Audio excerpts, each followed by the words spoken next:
You already know what it is. To start off with a smile, it's what is this? Tuesday night. I had to think about it. It's Tuesday night, everybody. Hopefully, everybody had a wonderful evening and you are still having a wonderful evening. Happy Tantalizing Tuesday. It seems like every time I get on my live, here come a siren or my phone rings. Let's see. There's a siren. Let's see if the phone rings. I know it's late, but hey, I'm on this thing to give you some real estate updates because it's Real Estate Tuesday, and this is what I do on Tuesday. So here I am in all of my glory to give you the news, to give you what you need.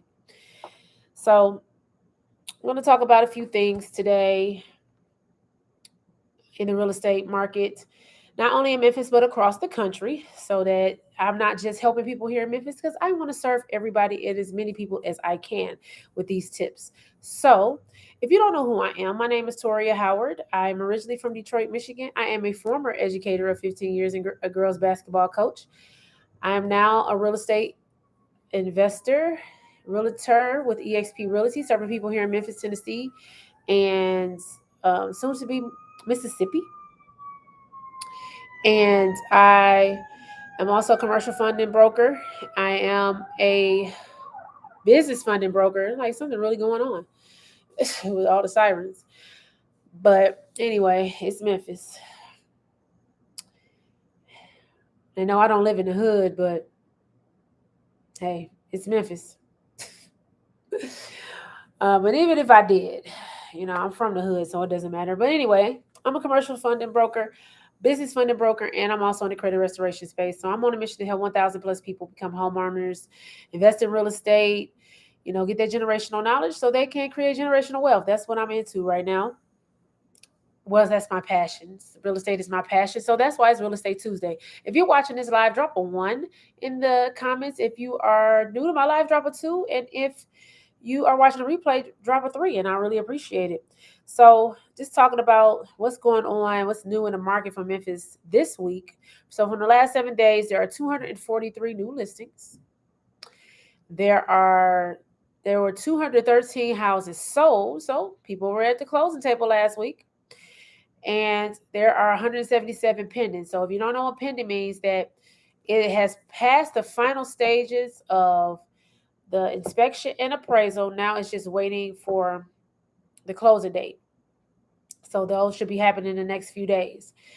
So people are still buying and selling, regardless of inflation, regardless of the interest rates, and whatever else other factors there is. The thing is about real estate is it's an appreciating asset.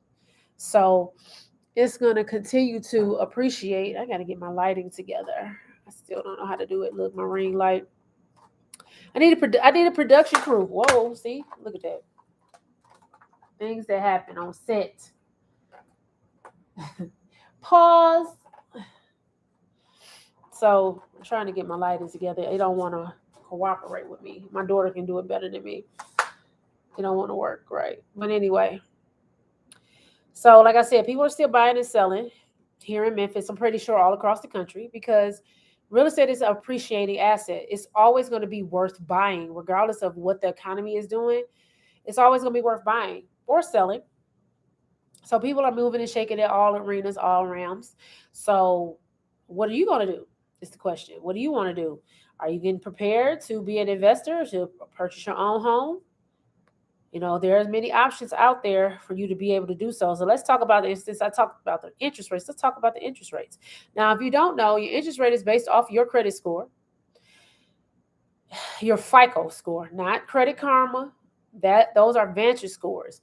Vantage scores are not checked by lenders and creditors and different people like that. So that's why sometimes you see a discrepancy between what it says on Credit Karma and then what it says when you try to go and get financing for something. They use the FICO scores from Experian, Equifax, and TransUnion. So it's good to keep a good like Credit Karma gives you a good snapshot, but it's not what you go by when you're talking about purchasing a home. So you need to make sure that you know your FICO score. So you can go to Identity IQ, Smart Credit, Experian, and you can get all three. and the free consumer websites where you can get them for free as well. So make sure that you're keeping up with that. So as far as interest rate this week, as I always say, if you have a 740 to an 850, your interest rate is going to be the same. So the goal is to get yourself to a 760, so you give yourself some leeway in there. So just in case something happens during the buying process and your credit score drops, you have a buffer. So 740 is like, the bottom of the top, I should say, because you need to make sure that you are at least at a 740 to get the better interest rate. Now, if you're aspiring to be at 800, 850, that's also great. But that takes a lot of work. You have a lot of different things happening with your credit, how you using it, how you paying it. It's a whole different type of ball game when you're talking about that. Because every time you get somewhere, the finish line moves. So you need to make sure that you understand that chances are the finish line will move. So you just have to prepare yourself. So 740 to 850, the interest rates this week is 5.937%. Now, these are national averages. Each lender has different ranges that they go by.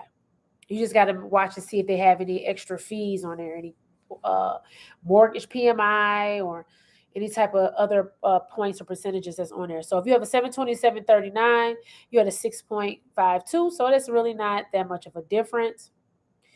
If you are at a 700 to 719, you at a 6.54. So now you're seeing a significant difference. If you had a 680 to 699, you had a 6.784. So almost a whole point increase from a 740 to a 680. If you had a 660, you had 7.24. So 660 to 679 is a 7.24 interest rate. This is a national average. So like I said, different lenders have different scales. These are just national averages. If you have a 640 to 659, you have a 7.293 interest rate.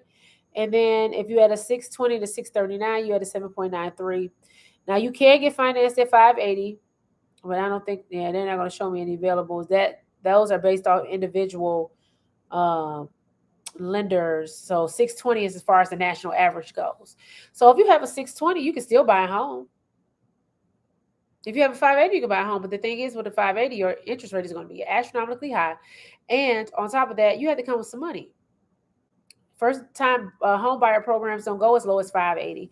So some of them are still at 620, but some of them have jumped to 640. So you need to make sure that you're speaking with the right lender, getting with the right realtor so that they can steer you in the right direction. So those are the interest rates this week. So let's talk about what's going on in Memphis, right? So it's summertime. We have triple digits all week. But if you live in Memphis, this is nothing new. It's 98 degrees at night at 2 o'clock in the morning here. So it's nothing new to be hot here. So it's gonna be triple digits all week, probably into next week. See, July and August and part of September are part of the hottest months in Memphis. And if you live here, you understand. My dad says Memphis is hotter than a pot of grits, and I believe him. You could probably fry an egg outside, and sometimes our weather is even higher than Houston's. So you already know. So we don't have any beaches in Memphis. So if you want to go to the beach, I think Destin is probably the closest. Biloxi and Orange Beach in Alabama. If you want to go to the beach. But since you don't have a beach here, we do have some water activities. So if you have children, you have the play and splash parks. You have the one at Children's Museum. You have the one at the Croc Center. And then you have the one on the Bill Street Landing Island Play. And then you have the one at Shelby Farm. So it is some water activities for the kids to do. If you like to canoe or kayak, you can go to, Shelby Farms for that. There are aquatic centers where you can go to a pool. So you got Barley Recreational Center, Newburgh YMCA, that's in East Memphis, and then the Memphis Jewish Community Center. And then, of course, you can always look at the lovely Mississippi and its splendor and its glory. Yes. So, anyway, moving on, I'm going to give you some. If you are a seller and you want to sell your home, and you've been leery about selling your home, here are some tips for you. So, the housing market is rebalancing. So what does that mean for sellers? So first, we still are in a seller's market, but the red hot market where it used to be is now slow. Has not It's not as hot as it was. It's not cold, but it's not hot as it was. So due to the home prices and home values rising, that's why I say it's always a good time to invest in real estate. It's never not a good time. Some of the people that are millionaires now bought homes during the first housing crisis that we experienced in our lifetime. So, and do you understand that it used to be 49% of African Americans own their own home? Now it's only, no, it was 52%. I'm sorry. 52% of African Americans used to own their own home. Now it's down to like 42%. We're going backwards, y'all. So we got to learn this knowledge. You got to learn this knowledge because real estate is a way to build wealth and to funnel wealth into generational wealth to your family, but you have to get the knowledge. So that's what I'm doing here every Tuesday. And if you have any questions, you always reach out to me. So due to the rising home prices and interest rates, many buyers are opting out of the market, which is lessening the competition and demand. So for sellers, it's still a great time to list. Multiple and above asking offers are still happening with waived inspections because people have been waiting for a long time. Now you might not get the high, 20, 30, 45, 50, $60,000 over asking like you were before, but you still be able to get good money to sell your home. But demand is still high, so it's always buyers out there who are in the market right now are serious about finding a new home. So there's a lot of buyers still serious about finding a home. So what does the rebalancing? What does that mean for sellers? Demand for buyers is high but decreasing. Multiple offer situations are lessening. So there's still multiple biddings, but it's not as bad as it was when we first, like the beginning, the middle of 2020 up until last year. I mean, we were seeing people doing 26, like $20,000 to $60,000 over asking. I was on a mastermind, a training, and one lady said her listing got $100,000 over, but I think that was in like California or something. It was somewhere, in a bigger market, not here in Memphis. So building wars that drive up prices are slowing down. Offers may be closer to asking price. A lot of people are not selling their homes right now because they're overpricing them based on what was going on a year ago. So you can't overprice your home. Your home may spend more time on the market. Some of these the ones that are 300 and above are staying on the market a little bit longer than it was before. I mean, it used to be here today, gone tomorrow. With less competition, buyers may not be waiving inspections or contingencies in order to stand out. So a lot of times people were waiving inspections and contingencies. I hope it don't bite them. But I do not recommend the inspection. You have to have, because you need to know what's going on between those walls and the things that's going on with the house before you buy it. So buyers that are in the market right now are serious about finding their next home. So anybody that's in this market right now, dead serious about what they want to do. So, and if you're ready to put your house on the market, make sure you clean, clean, clean, and clean some more. Declutter and donate. That's what I've been doing, decluttering. Repaint if necessary. Make necessary repairs. Like a lot of people want to, get all this top dollar for your home, but your home is not up to par. You have to make the necessary repairs. You have to, in order for you to get more money, you have to invest in your asset. So repainting is always gives a fresh look. So that's always good to do that. And then stage your home. You know, if you don't want to have a staging company come out and do it, or you stage it with your furniture that you already have. So you ready to get your home on the market? I would love to help. So as far as a buyers tips, I got 14 buyers tips. I'm not gonna go through all of them. We'll do like 5. So tips for first time home buyers when you're preparing to buy tips. Okay, when you're preparing to buy, let's go over those. Those 3. So when you're preparing to buy, there are first time home buyer programs, but always try to save at least 3% of the home that of the down payment. So if you can do 3% and save it and keep it in your bank account, that will show the lenders favors on you, give you a little bit of grace I should say favor, but give you a little bit grace in your underwriting because they see that you're serious because you have money saved. So make sure that you do at least, like I said, there are first-time homebuyer programs, and I know people, we have to stop banking on things that we don't actually have already. I know I do that a lot of times. I count money I don't have. You cannot count money you don't have in your possession. So it's time out for that.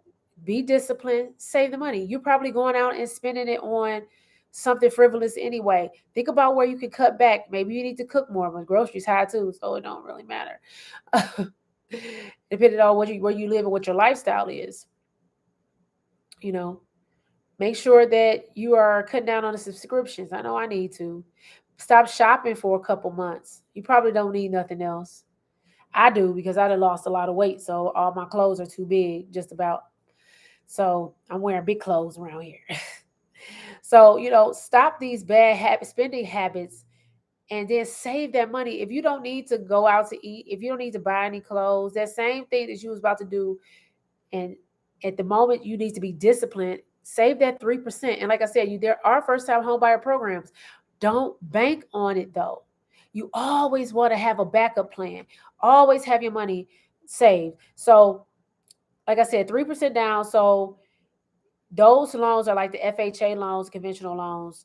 So if yours, for example, 3% down payment on a $300,000 house would be $9,000. So you need to save $9,000. Some of y'all getting that in income tax checks. I wish I could. I ain't never got that much. Some of you guys are getting 9 and 10 and 20, however many thousands of dollars, and nobody has saved any money. But come and say, I want to buy a home, but you don't show your due diligence. You have to be faithful in the things that you already have in order for you to move forward. Point blank in the period. Those of you that have, $8, $9, $10,000 checks, have you invested them? What did you do with them? You have to invest your money and make your money work for you. So then you have closing costs. Closing costs are in between the range of 2% and 5% of the loan amount. So if 300,000 and it's at 3%, excuse me, oof, I was trying to hold that in. Then you need another 9,000. That's $18,000. So just make sure that you are being mindful of. I'm not saying you got to have $18,000 in the bank. I know that seems so big to some people. It's really not. But to have the 9,000 sitting in there would suffice. Make sure that you are calculating your moving expenses as well. How much is it going to cost for you to move?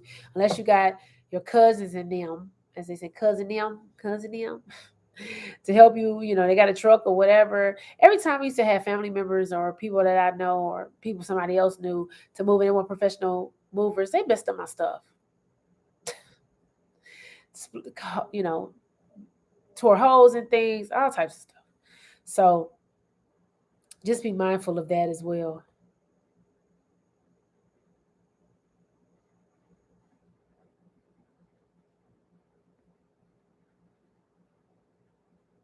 So I'm still looking. But yep, those are some tips. I was 14, but I'm only giving you 3 today.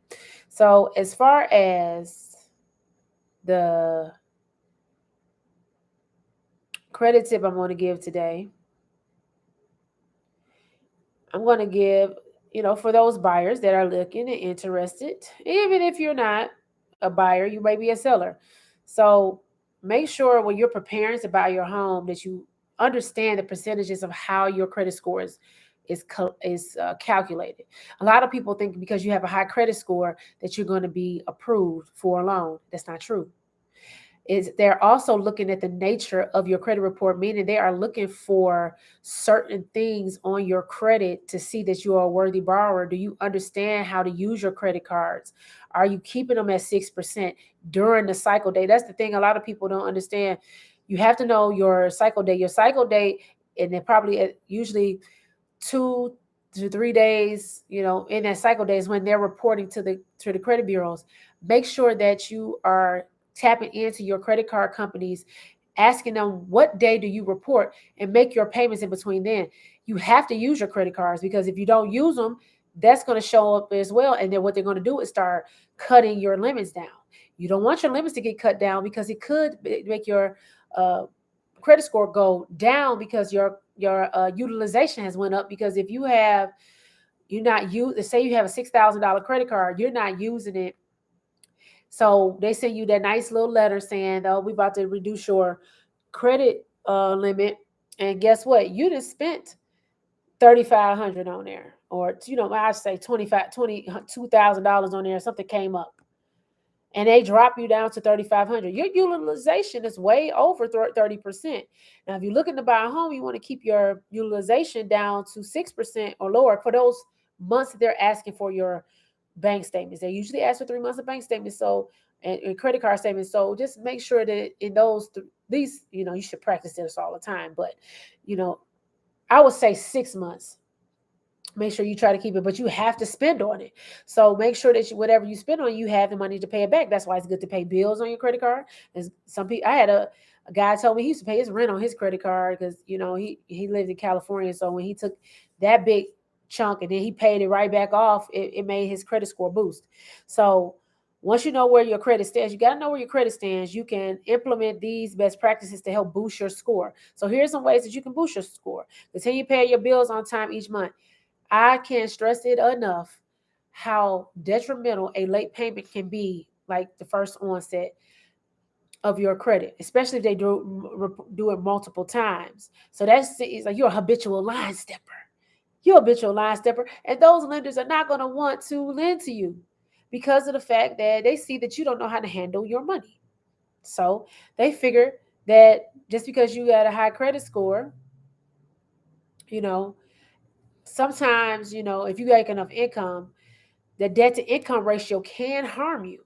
It harmed my friend. He has he's so funny. He got like an 812 credit score, and he got denied because he was using too much credit at one time. So you'll still get a denial. He had an 812. So you just need to make sure that you're mindful and know the tips and the tricks on how to do that type of stuff. Make sure you paying down your debt. Pay your bills. Just pay your bills. You can settle for less, but you need to make sure, especially if I wouldn't pay a collection, but that's on you. If you need, it's a dire situation, you need to pay it. Just pay it, but don't pay the third party. The bill collectors, whatever they're called, dictate how much you're going to pay. You can put in writing and tell them, this is what I have, but you have to send a letter. No emails, no text messages. It has to be a letter, certified letter, sending it to them, stating that, you can afford to pay this amount of money, and you don't want any negative remarks on your credit report, because they'll do that too. So you'll go and negotiate, because you have the room, right, and the room to negotiate your bills down. They'll go and you think you okay, and then they put something on your credit profile stating that you had a settlement, or balance not paid in full. It'll be a zero balance, but they have a negative mark on it. You have to put it in writing, letting them know that you don't want any negative marks based on this agreement, and they have to agree with it. If not, then get with a credit restoration specialist and dispute it. Or you can do it yourself if you want to. If you have the letters or the smarts to try to figure it out, it's easy to find out. It's really not that hard, but people make it hard because they're lazy. They don't want to spend. They don't want to spend any money, for one, and then for two, they don't want to do the research. So what you want to do? You don't want nothing. So keep your credit utilization low. I just talked about that. So make sure that you credit utilization, and when you're in the market of buying a home, try to keep that at 6% or below. Always paying off your balances not before the due date, but before they're reporting it. That's why you need to call and see when they're reporting your credit card balances to the credit bureaus. They can answer that question. And if they don't, then you need to see a manager. And if they don't, you need to see somebody else, because you can. Don't close unused cards. So if you're not using them, don't Don't close them. That helps your account history. And then avoid applying for new credit loans. I don't know how many times I got to say that to people. I've just got to rub my head because I've said this so many times before that do not buy anything during this process. What people do. Oh, I got me a new such and such to match the hand. Now your debt to income ratio then fell. Or I should say went up. And your ability to lend has went down. So when you're preparing for home ownership, the credit score breakdown is this: 35% is your payments, payment history. So make sure you pay it on time. It's 35%. 30% is amount owed, meaning that your liabilities. What are you coming with? Uh, so 15% is your length of credit history. So I mean, the amount owed is your credit card utilization, basically. Um, and then 10% is your credit mix. So what do you have on your credit? Do you have personal loans? Do you have credit cards? Do you have different types of credit? And then new credit is 10%. So just make sure that you're understanding that breakdown. And if you have any questions, you can always ask me. I think that was all, folks. Yes, it was. Gave my credit tip. Now it's time for me to skedaddle. Actually, I'm going to do my stretches before I go to sleep, even though it's already 10 o'clock and I'm sleepy, but I do need to stretch because I'm working on doing the splits again. So I got to get some flexibility in my hips. And plus, it makes me feel better and actually makes me sleep better at night as well when I do these stretches at night. So if you have not, go in and watch my reel. Give me some views. If you don't want to like it, if you don't like it, but just give me a view. That works even better too. So I would love to get a as like or two. So go to my IG, Queen Coach T, like my latest reel. If you're on TikTok, I'm Queen Realist T. Like my latest video on there. Follow me. I'll follow you back if you're not a weirdo and you're not a stalker. I do not follow people that don't have profile pictures. I do not follow people that don't have any videos. So my scary self did it. Your scary self can do it. So just make sure that you're mindful of that. Just follow me all on my platforms. I know I invited a lot of you to my business page as well. So go and like my business page too, Timeless Finds with T, on both Instagram and on Facebook. I would love for you. And if you missed all these gems that I dropped, you have to go back and watch it again. So give me some views and let me know if this was good information. Share it. Thank you for commenting. And if you don't know who I am, my name is Toria Howard. I am originally from Detroit, Michigan. Now reside in Memphis, Tennessee, where I'm all things real estate, commercial and residential. So I can help you buy your first home, or I can help you sell it, or I can help you buy an investment property because I am I have my own real estate investment company myself. So I would love to, help and foster people who want to get started on their own. So, like I said, if you missed all my gems, you got to go back and watch it. And I'm also in the commercial lending and business funding. So if you need funding for your commercial deals or your rental properties or whatever, Airbnbs, whatever you want to do, short-term rental, I should say, and whatever it is that you want to do, you need some capital. If you fit it, then you fit the bill, then you will be funded. And I love doing all that I do because I'm serving more people. Now I wish more people would listen to me, but that's either here nor there. I can't worry about that. So as long as I put my best foot forward. So yeah, hopefully I've added some value to you all today. And like I said, if you want, you can share it amongst your friends. Because I did drop some stuff about sellers and home buyers and also a credit tip. So if you missed that, go back and watch the replay. And I really appreciate every single last one of you all for tuning in. I don't care how many people that come in or whatever. I'm just trying different times to see which one is best. I had a busy day, so I wasn't able to, do it during the day. So I'm going to try during the day tomorrow. So check me out tomorrow, 12 p.m. Central Time, 1 p.m. Eastern. And that is, what is that? What did I just say? But, whatever your time zone is. So I'm gonna go live tomorrow, 12 p.m. Central Time, and see how that goes. See how that works. But I wanted to come and get these, as I always give a real estate update.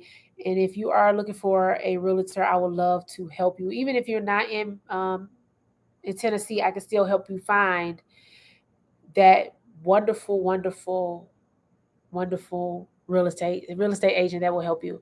So with that being said, tap into my link in my bio if you want any of my services, and if you want to schedule a consultation. And also, you can leave me a comment, tell me inbox if that's easier, whatever it is. I'll reach out to you however you need me to reach out to you on the initial meeting. After that, you need, and if I become, that realtor for you, and you determine that, just be ready. It's work. No, I'm just kidding. Just kidding. But yeah, I love what I do. Love serving more people. I wish I could serve more and more and more people. I wish I will serve more and more people. So like, tune in tomorrow. It is Winning Wednesday tomorrow. Yeah, because today is Tuesday. So you all have a blessed night. I'm about to get these stretches on. Who going to the gym in the morning? I'm going to the gym in the morning. Who going to the gym in the morning with me? I need a spotter tomorrow. I'm working on my chest tomorrow. But I'll see you all tomorrow. Have a blessed night.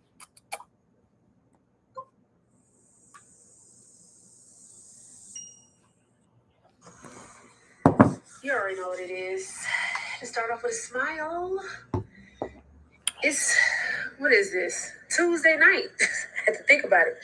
It's Tuesday night, everybody. Hopefully everybody had a wonderful evening and are still having a wonderful evening. Oh, I'm still on here on my YouTube. Nobody else come on there.